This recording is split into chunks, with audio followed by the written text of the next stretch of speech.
welcome to my Lintik Kusina. Ayan guys, magluluto tayo ng kakaibang sinigang. Para sa akin kasi, kakaiba. So, yan, papakita ko guys. Meron po tayo ditong 3 hiwang pork. Ayan, pork belly. So, ang gagawin natin guys, ay ilagay natin tong meat na to dyan.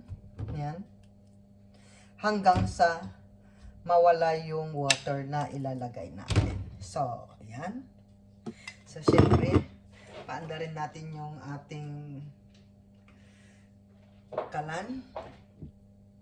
So, ang gagawin natin guys dyan, dahil, lagyan natin ng salt.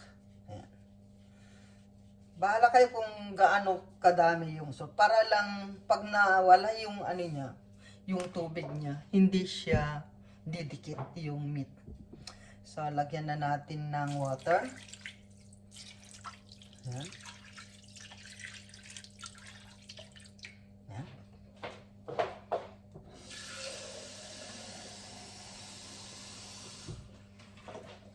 Kailangan apaw yung water niya para Ayan.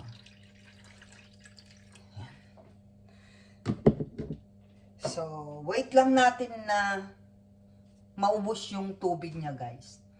Yan, hanggang sa mawala yung tubig niya. So, takpan natin. So, sa sunod guys. See you later. Ayan guys, tuyo na yung water niya. So, bali-balik na rin lang natin para hindi masunog. Ayan.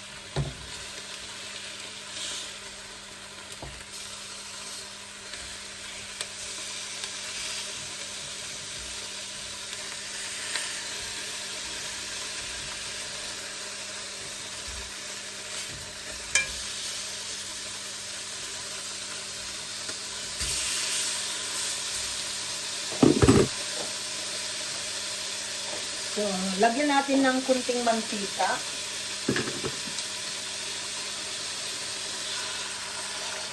Diyan din tayo magbibig sa manok.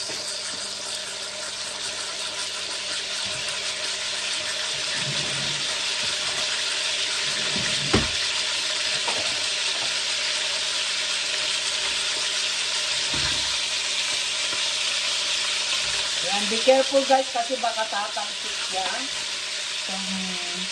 Para hindi daw magtatalsik, lagyan daw natin ng salt.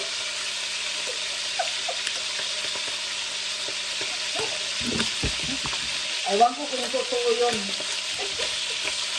Basta, gawin lang din natin. So, ayan. Oh, ayan. Tumalsik pa rin eh.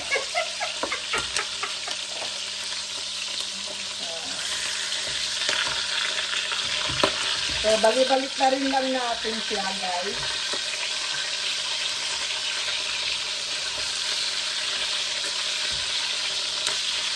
Hanggang sa maging brown. Ang konti. Ayan.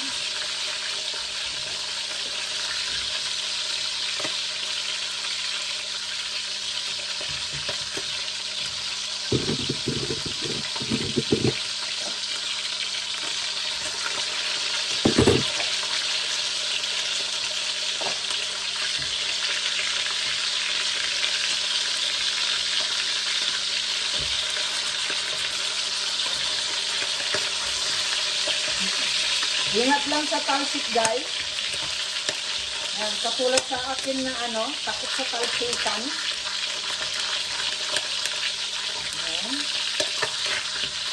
Ay, kapag ganyan na siya, baliktad na lang natin. Ilagay natin sa gilid. Ayan.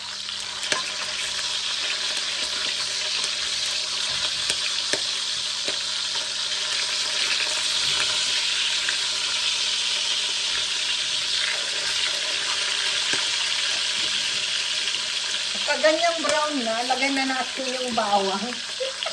Talpit talaga. Ayan. Hayaan nyo yung, yung karne na matunog dyan. ay matunog maging brown. So, mag-isa tayo ng bawang. Ayan. Talsik pa mo. Dami ng talsik yan, no?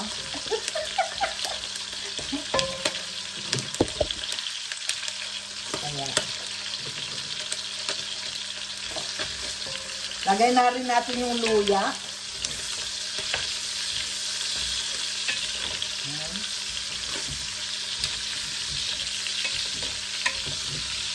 And then, haluin na natin sa luya at saka sa bawang. That's it, guys. And then, lagyan na natin yung sangkadamakmak na kamatis at sibuyas. Ayan.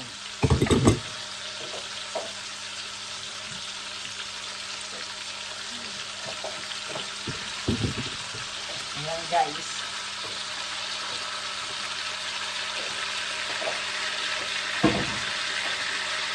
Timplahan natin ng bechin. Nasa inyo yan, guys, kung mag-bechin kayo o hindi. Ayan. Saka natin lagyan ng patis.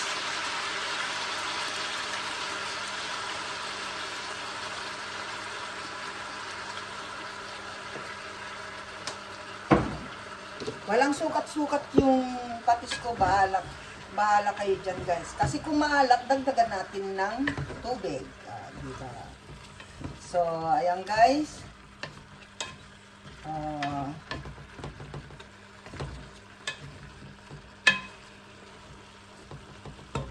Basta pagsabay-sabayin na natin lahat. And then, ang isasabaw natin ay yung pinaghugasan ng bigas. Damihan natin yung sabaw, guys. Yan. No, dami.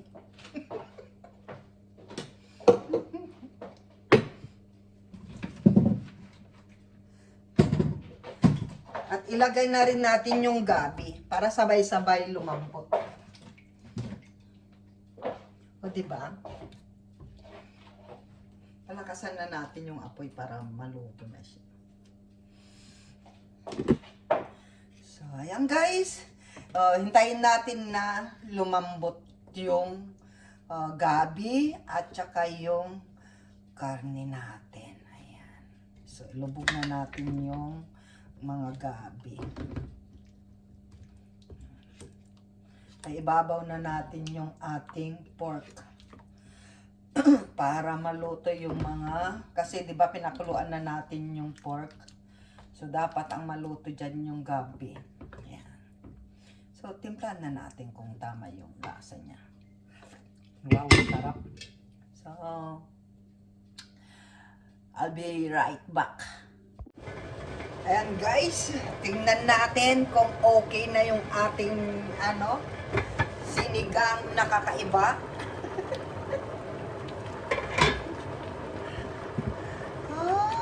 Ang ganda ng kulay. O, diba?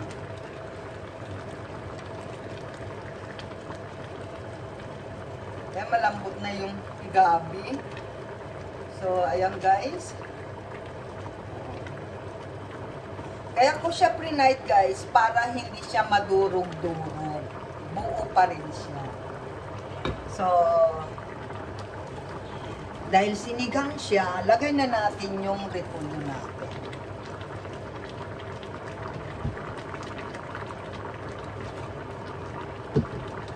Usually, yung repolyo natin, guys, ay malambot lang to. Mukhang nadamihan na ng repolyo. Baka maglasang repolyo naman ito.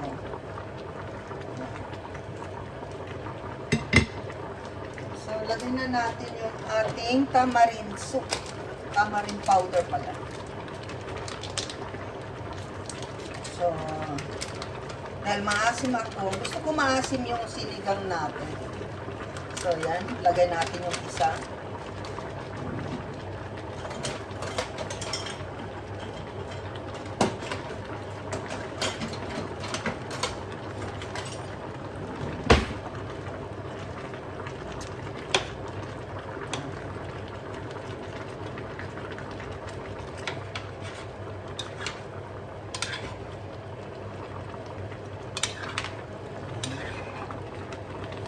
para masipsip ng, para malagyan ng ano. Paborito ko pong lutuin ang sinigang na baboy. O, diba? Ganitong sinigang po na kulay, yung sabaw, yung soup niya, yun po yung gustong-gusto kong sinigang. Ayan. Ito po yung sinigang natin. Tikman na natin. Wow!